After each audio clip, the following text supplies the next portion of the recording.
ጀምሮ መጨረስ የመንግስታችን መገለጫ ነው። ጀምረን የማንጨርሰው ተናግረን ማንተገብረው ምንም ነገር እንደሌለ እናንተ ራሳችሁ ምስክሮች ናችሁ። ዛሬ በእነኚህ ወረዳዎች ላይ ይፋ ያደረግናቸው የአገልግሎት መስጫ ማዕከላት፣ የወረዳ ስማርት ህንጻዎች ወይም ደግሞ ማዕከላት በሁሉም ወረዳዎቻችን በ119 ወረዳዎቻችን የሚሰፉ ናቸው።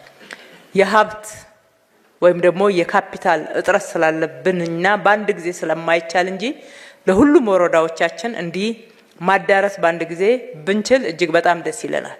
ነገር ግን ደግሞ የሂደት እና የቅደም ተከተልን ሁኔታ እንድንጠብቅ ግድ የሚለን ከጊዜም ከፍጥነትና ከጥራትም ጋራ ተያይዞ ያሉ ስታንዳርዶችን ለመጠበቅ ስለምንገደድ ነው።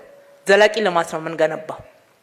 ዘላቂ ልማት በግንባታ ብቻ ሳይሆን በአገልግሎትም ጭምር የሚረጋገጥ ነውና ይሄንን እናሰፋዋለን። ሌሎች ወረዳዎችም ተደራሽ እናደርጋለን።